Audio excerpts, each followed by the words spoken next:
요한계시록 3장의 말씀을 보겠습니다. 3장의 말씀.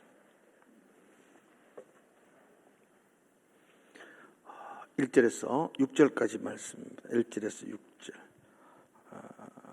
제가 먼저 1절 읽겠습니다. 사대교회 사자에게 편지하라. 하나님의 7 영과 7 별을 가지시니가 이르시되 내가 내 행위를 아노니 내가 살았다는 이름은 가졌으나 죽은 자로다. 끝난 바 죽게 된 것을 굳건하게 하라. 내 하나님 앞에 내 행위에 온전한 것을 찾지 못하였노니. 그러므로 네가 어떻게 받았으며 어떻게 들었는지 생각하고 지켜 회개하라. 만일 일깨지 아니하면 내가 도둑같이 이르리니 어느 때에 내게 이르는지 내가 알지 못하리라.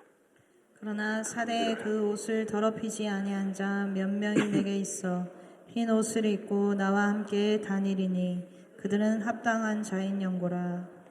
이기는 자는 이와 같이 흰 옷을 입을 것이요 내가 그 이름을 생명책에서 결코 지우지 아니하고 그 이름을 내 아버지 앞과 그의 천사들 앞에서 시인하리라. 귀 있는 자는 성령이 교회들에게 하시는 말씀을 들을지어다. 아멘.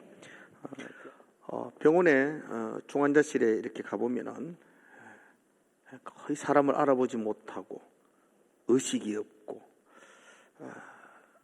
때로는 기계에 의해 힘을 빌려서 겨우겨우 호흡을 하는 분들을 보게 됩니다. 살아는 있지만 실제로 죽은 것이나 다름없는 그런 모습으로 연명하는 분들도 있습니다. 오늘 우리가 함께 생각할 사대교회의 모습이 바로 그런 모습입니다. 성경은 그 교회를 향하여 살았다는 이름을 가졌으나 죽은 자다 이렇게 표현을 하고 있습니다. 이런 모습은 매우 안타까운 모습이고 마음을 아프게 하는 모습입니다. 더욱이 교회가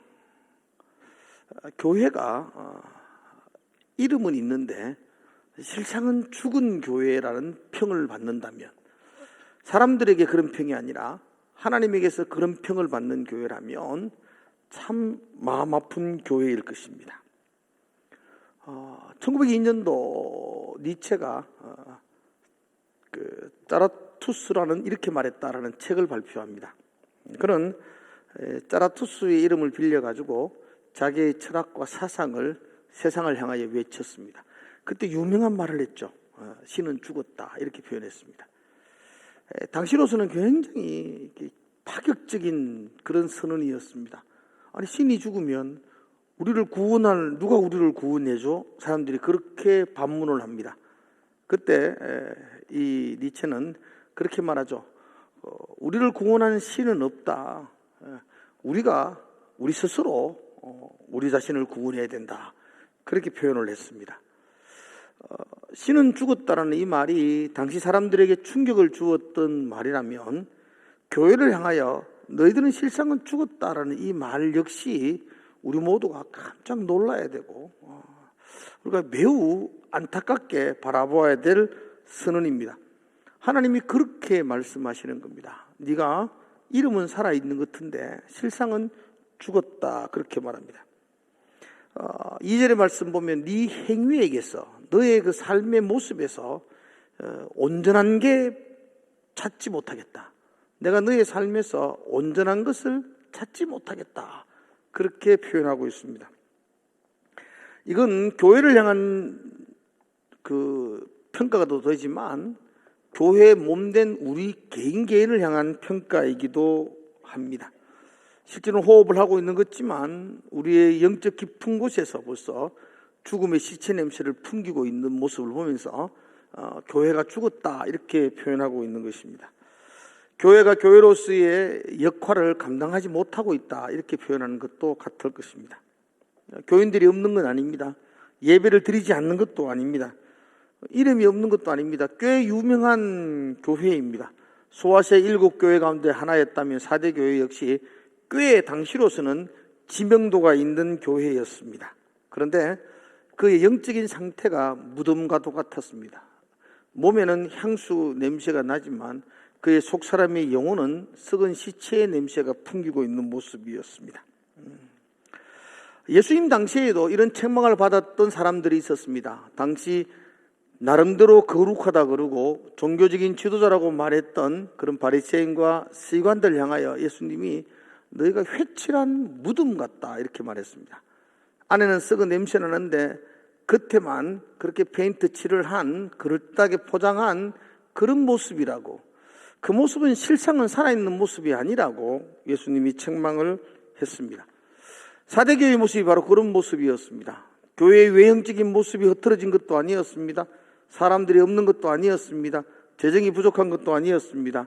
그런데 그들의 깊은 곳, 그들의 심령, 하나님을 향한 갈망과 영적인 상태가 죽어 있었다, 그렇게 표현하는 것입니다. 마태복음 25장에 보면 예수님이 열처녀의 비유를 하시면서 어리석은 5처녀를 향하여서 너희들이 참 어리석다, 덩은 있는데 기름이 없다, 그러면서 바깥 어두운 곳에 쫓겨나서 이를 갈며 슬피 울 것이다, 그렇게 말하는 것도 봅니다. 그 모습도 중요하지 않은 것 아닙니다. 덩이 없으면 불을 어떻게 밝히겠습니까? 그 모습도 중요하겠지만, 그러나 예수님이 우리에게 하시는 말씀은 그 화려한 덩이 문제가 아니라 그 안에 그 덩을 밝힐 수 있는 신앙의 내용이 있느냐라고 말씀하는 겁니다.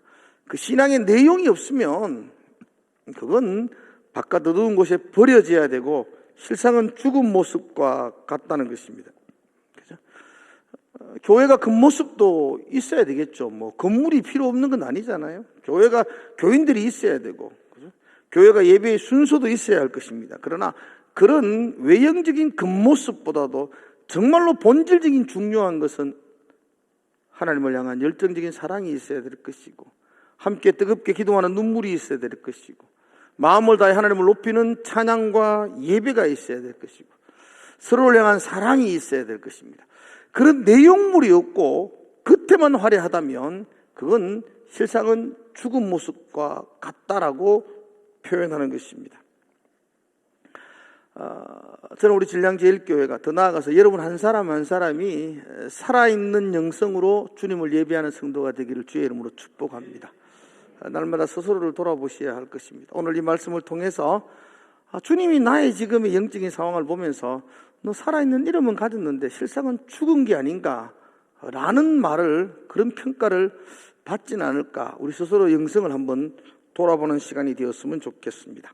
오늘 1절의 말씀을 보면 예수님이 사대교회 사자에게 편지하시면서 하나님의 7 영과 7 별을 가지신 이가 이르시되, 이렇게 표현합니다. 그러니까 지금 그분 앞에 나타나 있는, 그들 앞에 나타나 있는 그 예수님의 모습은 어쩌면 오늘 모든 본문의 그 목적과도 같은 겁니다. 자, 지난 시간에 말씀을 드렸죠. 제가 추리링을 입고 있으면 족구하러 가는 모양이다, 우리가 알 수 있는 것처럼, 제가 양복을 입고 나타나면은 신방 가는갑다, 이렇게 알 수 있는 것처럼 무엇을, 어떤 복장이냐에 따라서 지금 무엇을 하려는 그 목적이 드러나게 됩니다. 예수님은 4대 교회에게 성령 하나님으로 나타나시면서 7 영과 7 별을 가지신 분으로 그렇게 묘사하고 있습니다. 7 별은 우리가 계시록에서 그 답을 정확하게 이야기합니다. 7 교회의 지도자, 그렇게 말합니다. 그러니까 7 별은 교회의 지도자를 말합니다.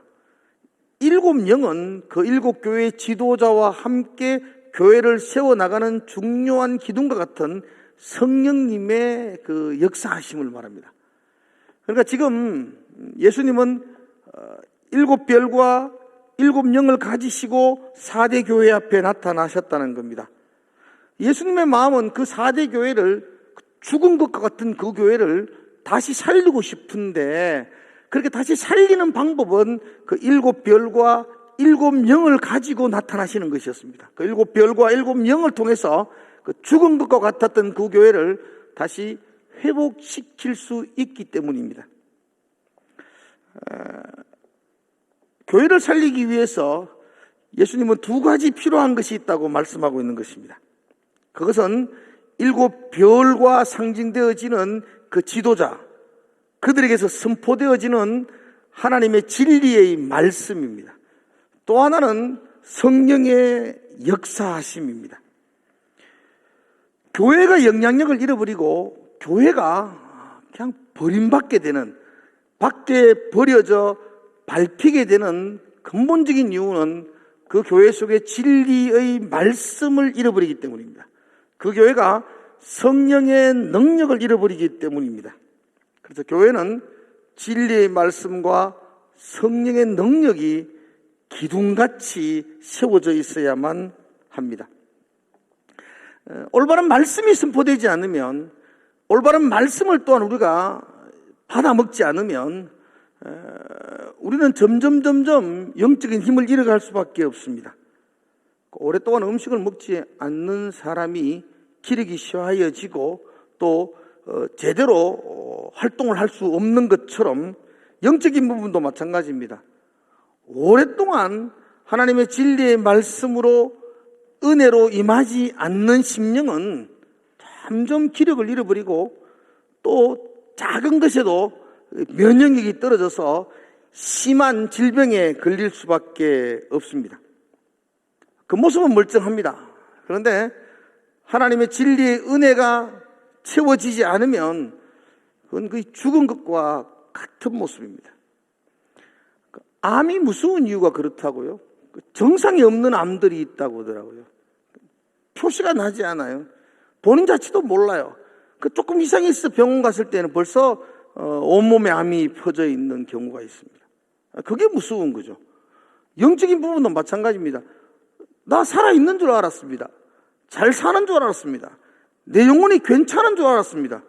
근데 어느 날 성령 하나님이 내 영혼을 진단하시면서 네 속에 은혜가 없네.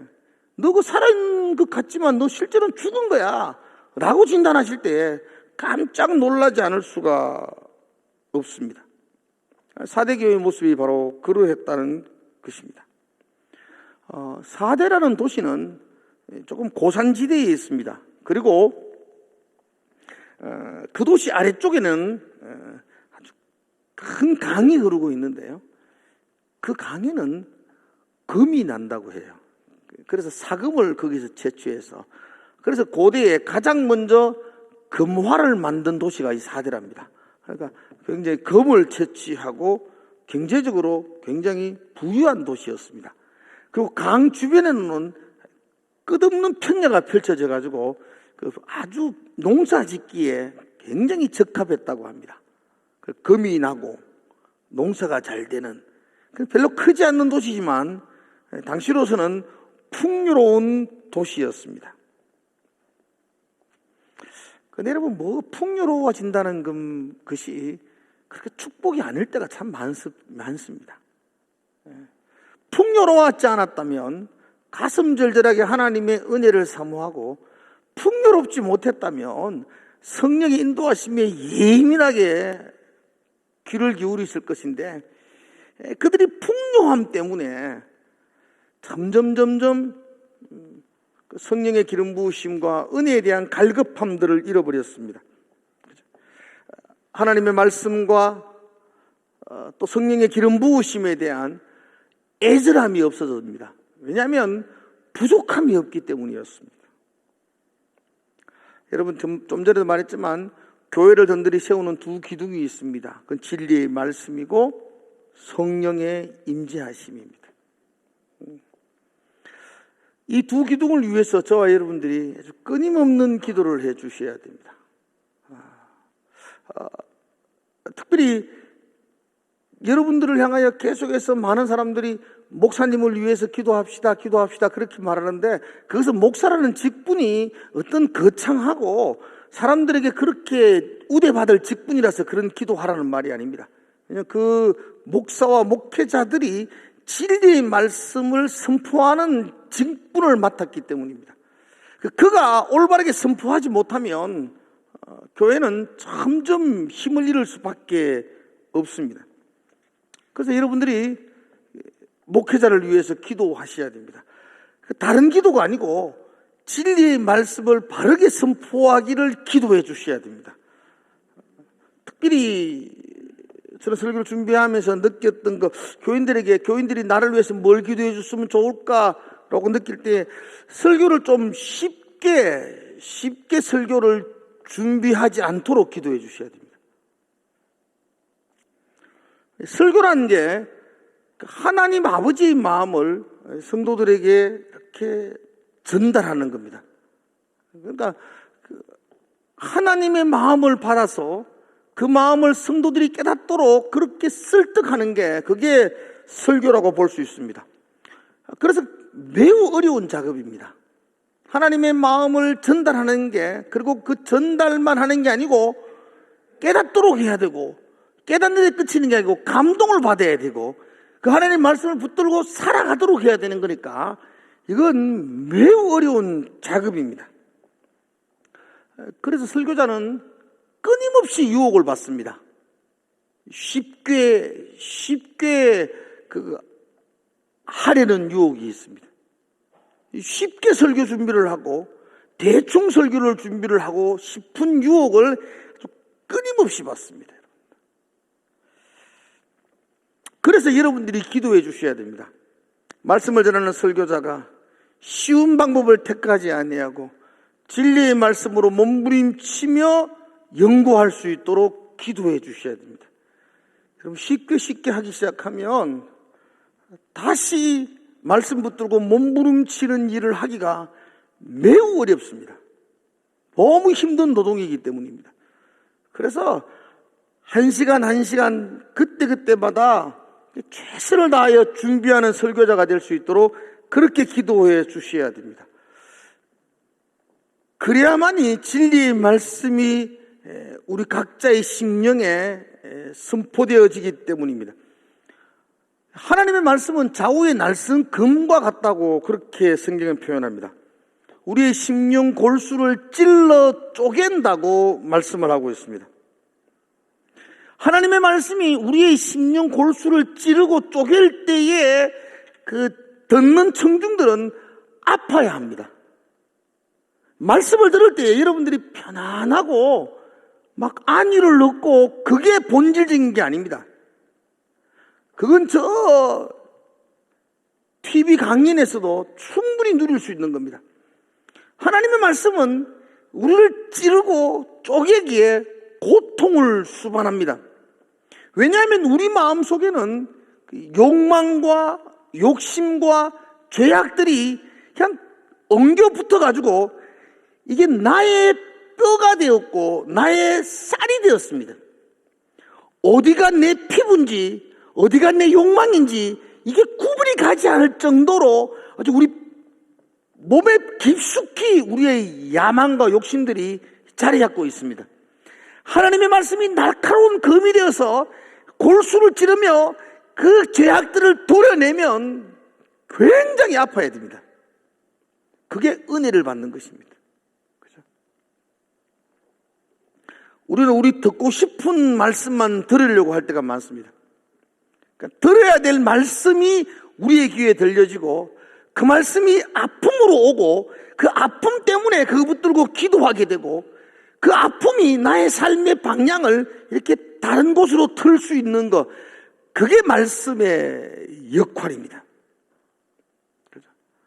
그래서 제가 여러분들에게 설교할 때에 여러분들이 막 너무너무 편안하고 너무너무 안식이 되고 그러면 저를 위해서 기도하셔야 됩니다. 아픔이 되는 말씀, 가슴을 찌르는 말씀이 그게 우리의 영혼을 살리는 그런 말씀이기도 합니다. 진리의 말씀, 날섬 금과 같은 말씀이 선포되어질 때에 성도와 교회는 다시 살아날 수가 있습니다. 그걸 기도하시고 소망하셔야 됩니다. 또 하나가 성령의 임재하심입니다. 그 성령의 임재하심, 그 성령의 능력이 교회를 살리는 힘이 됩니다. 교회는 돈이 능력이 되면 안 되는 것이어야 합니다. 그렇지 않습니까? 그죠? 교회는 어쩌면 건물이 힘이 되면 안 되는 것입니다. 성도들의 숫자가 교회의 능력이 되어도 안 되는 겁니다. 교회의 능력, 교회의 힘은 성령의 역사여야 합니다. 성령이 움직이는 교회, 성령이 역사하는 교회, 그게 살아있는 교회입니다. 어떻게 하면 성령께서 우리를 움직이고 어떻게 하면 성령께서 우리 가운데 역사할 수 있느냐? 그건 간단합니다. 성령 앞에 순종하면 됩니다. 날마다 그 성령의 도우심을 구하면 됩니다. 하나님이 예수님이 성천하시면서 우리에게 보혜사 성령을 주시겠다고 약속하셨습니다. 예수님이 우리에게 보혜사 성령을 주시겠다고 약속하신 이유는 우리는 성령이 없으면 살아갈 수가 없는 존재이기 때문입니다. 그래서 주신 겁니다. 내 힘으로 살아갈 수 없는 존재이기에 성령을 주셨습니다. 그래서 저와 여러분은 날마다 성령의 도우심을 간구하셔야 됩니다. 그리고 그 성령의 도우심 앞에 순종하셔야 됩니다. 근데 우리가 좀 이렇게 풍요로워집니다. 좀 여유로워집니다. 우리의 삶이 넉넉해지면 성령의 도움이 없이도 살아갈 수 있다는 착각에 빠집니다. 그죠? 우리에게 여유가 생기면 나는 그 가슴 절절하게 애타게 밤을 새워서 성령의 도움을 구하지 않아도 내게 있는 그 여유로움으로 내가 내일을 살 수 있다고 착각합니다. 그럴 때 성령은 우리에게 말씀하지 않고 우리는 성령의 도움을 구하지도 않고 성령과는 아무런 상관이 없는 그런 하루하루의 삶을 살아가게 됩니다. 그런 삶이 바로 육신을 따라가는 삶이고 육신에 속한 삶과 같습니다. 그러므로 풍요로움만이 우리에게 축복이 아닙니다. 그 풍요로움이 점점 성령의 필요성을 자꾸 잃어버리게 되기도 합니다. 사랑하는 성도 여러분들, 우리 모두가 성령의 도움이 없이는 살아갈 수 없습니다라는 가슴 절절한 고백이 있기를 주의 이름으로 축복합니다. 저는 여러분들이 다 풍요로운 삶을 살아갈 수 있기를 축원합니다. 그럼에도 불구하고 성령의 간절한 도움을 구할 수 있는 성도가 되시기를 축원합니다. 저도 목사인데 가만히 이렇게 돌아보면은 우리 아이들이 뭐 필요하다 그러면 야, 좀 기도하고 기도해 봐라. 하나님 주실 거야. 그런 말을 잘 안 했던 것 같아요. 그죠? 그죠? 아프면은 제가 어릴 때 내가 아플 때는 우리 어머니가 늘 기도하자 이렇게 했는데 나는 우리 아들이 아프면은 병원 가자 이렇게 말할 때가 많아요. 이 참 우리의 여유로움이 성령의 도움을 강구하는 절박함을 상실하게 만들었구나. 그게 참 올바른 건 아니지 않는가라는 생각을 가집니다. 저와 여러분 크고 작은 일 상관없이 날마다 성령의 도우심을 구할 수 있는 성도가 되기를 주의 이름으로 축복을 드립니다. 성령의 도움을 간구할 때에 성령께서 우리의 삶 속에서 역사할 줄로 믿습니다. 그러면 다시 회복되어질 겁니다. 2절의 말씀 한번 보십시오. 2절. 너는 일깨어 그 남은 바 죽게 된 것을 굳건하게 하라 그랬습니다. 이 말을 좀 쉽게 말하면 이렇습니다. 너 여전히 절망이 아니야. 남아있어. 굳건하게 붙들어야 될 게 남아있어. 다 잃어버리는 게 아니야. 진리의 말씀과 성령의 능력을 다 잃어버린 게 아니야. 그래도 남아있어. 그 남아있는 것을 굳건하게 잡아야 돼. 그것이 살아나는 방법이야 라고 말씀하고 있습니다. 4절의 말씀에도 동일한 이야기합니다. 그러나 4대에 그 옷을 더럽히지 아니한 자 몇 명이 내게 있어 흰옷을 입고 나와 함께 다니리니 이렇게 말합니다. 4대 교회가 완전히 하나님의 말씀과 성령의 능력을 잃어버린 것이 아니고 그 중에 옷을 더럽히지 아니한 신실한, 여전히 주의 말씀을 붙들고 성령의 인도하심을 갈망하는 신실한 사람들이 남아있다고 그렇게 말씀하고 있습니다. 그 남아있는 것을 굳건하게 붙들어라 그렇게 말씀하고 있기도 합니다. 물론 지금 사대교회는 살아있는 것 같지만 죽은 자와 방불한 모습입니다. 중환자실에서 그냥 의식을 잃고 호흡기로 생명을 연장하고 있는 모습이기도 합니다. 그러나 여전히 살아있습니다. 그리고 살아날 수 있습니다. 다시 회복될 수 있습니다. 그것을 우리는 부흥이라고 말합니다. 부흥. 부흥이란 말은 살려주십시오 이런 뜻입니다.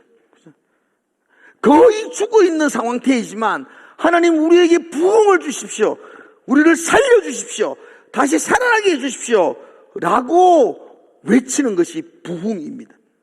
우리가 진리의 말씀을 붙들고 그 남아있는 성령의 역사하심을 사모하며 부흥을 간절히 사모하면 에스겔 골짜기에 마른 뼈들도 다시 회복되어져 가지고 큰 군대를 이루는데요. 그게 성령의 역사 아니겠습니까? 그죠? 사대교회 역시 그 남아있는 것을 붙들고 끝까지 지키며 부흥을 기도하면 하나님께서 그 교회를 살려주실 것이고 우리의 교회도 다시 살려줄 것이고 다시 회복시켜 주실 줄로 믿습니다. 그래서 오늘 이 밤에 기도하셔야 됩니다. 부흥을 꿈꾸며 기도하셔야 됩니다. 우리가 옷을 더럽히지 않는 남은 자가 되어서 그 소수의 남은 자가 되어서 주의 부흥을 꿈꾸며 하나님의 살려달라는 간절한 심정으로 그렇게 기도하시면 됩니다. 그리고 여러분들이 기도하시면 하나님이 그 기도 들으시고 다시 우리를 살려주시고 새롭게 해줄 줄로 믿습니다. 예수 그리스도 그분만이 우리의 소망입니다. 소망. 강가에 배 한 척이 있습니다. 아이들이 그 배를 타고 막 뛰어놀았습니다. 배에서 놀다가 근데 묶고 놨던 줄이 풀려서 배가 둥둥둥 강을 떠내려갑니다. 얼마 가지 않으면 아주 큰 폭포가 있습니다. 배에 타인 아이들은 그대로 떠내려가면 끝을 알 수 없는 폭포로 떨어지고 생명을 살릴 수가 없습니다. 그 아이들이 어떻게 해야 됩니까? 그러면 떠내려가는 배에서 배를 버리고 뛰어내려 그냥 물에 빠져 죽습니다. 여러분 아들이 배에서 뛰내려 가지고 그 거센 강물을 거슬러 헤엄치고 나올 수 있나요? 배에 타고 있으면 떨어집니다. 뛰내리면 꼬르륵꼬르륵 합니다. 실제로 그렇지 않습니까? 아이들이 강에 뛰내릴 수 없잖아요. 어떻게 해야 됩니까? 힘센 어른이 뛰어들어가서 그 배를 끌고 나와야 합니다. 그러면 배도 구하고 아이들도 구합니다. 힘센 어른 도와달라고 간구해야 되고 그 힘센 어른이 우리를 구하기를 간구하셔야 됩니다. 교회에 힘센 어른이 계십니다. 예수 그리스도 하나님. 갓난아이에 대해서 떠들어가는 그 배에 우리가 몸을 싣고 있더라도 하나님께 간구하면 그 힘센 어른 대신 그분이 오셔서 우리를 구해 주실 것입니다. 그러면 살아날 것입니다. 그래서 예수 그리스도께서 우리의 소망입니다. 저는 다수가 교회를 살린다고 생각하지 않습니다. 많은 사람들이 있어야만이 교회가 회복된다고 생각하지도 않습니다. 그 속에서 묵묵히 눈물을 흘려 기도하고 성령의 기름 부으심을 사모하며 진리의 말씀에 대한 갈급함을 가진 남은 자들, 그 옷을 더럽히지 않는 그 남은 자들이 죽게 기도하면 반드시 성령께서 도와주실 줄로 믿습니다. 이 밤에 여러분들이 이 교회를 위해서, 이 한국 땅을 위해서 그렇게 기도하는 성도가 되시기를 주의 이름으로 축복드립니다. 그 모습은 멀쩡하지만 점점 죽어가고 있는 모습, 그 사대교회의 모습입니다. 그게 어쩌면 우리의 모습이기도 하지 않습니까? 우리의 다음 세대의 모습이기도 하지 않습니까? 그게 그렇게 남 이야기가 아니지 않습니까? 이 살았다는 이름을 가졌으나 실제로는 죽었다고 이 외치시는 성령의 음성이 그게 4대 교회에게만 하는 이야기겠습니까? 그게 우리에게도 하는 말씀 같지 않습니까? 그렇다면 우리 역시 그 남은 것을 붙들고 성령의 도움을 간구하며 기도하는 그 옷을 더럽히지 않는 소수의 남은 자들이 되어야 하지 않겠습니까? 여러분들이 그렇게 하면 지금도 소망이 있습니다. 하나님이 다시 살려주시고 회복시켜 주실 줄로 믿습니다. 오늘 이 밤에도 그렇게 그 성령 하나님을 간구하며 기도하는 그런 밤이 되기를 주의 이름으로 축복을 드립니다. 기도하겠습니다. 하나님 아버지, 그 모습은 멀쩡한데 그 안에 있는 신앙의 내용이 너무 빈약해서 성령 하나님이 보시면서 너 살았다는 이름은 가졌는데 실상은 죽은 자로다, 그렇게 평가하는 그 4대 교회의 모습이 나의 모습 같기도 하고 우리의 모습 같지 않는가, 그렇게 두려움으로 이 말씀을 듣습니다. 하나님, 그러나 하나님께서 우리에게 다시 한 번 더 그 남은 것을 붙들고 굳건하게 하라, 그리고 옷을 더럽히지 않는 그 소수가 있음을 하나님이 말씀하신 걸 듣습니다.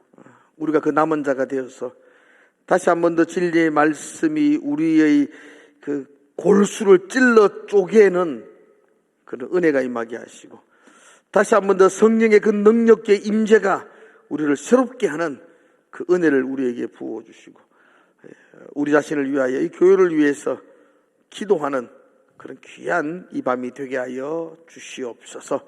성령 하나님께서 함께 하시고 인도하여 주시옵소서. 예수님 이름으로 기도드리옵나이다. 아멘.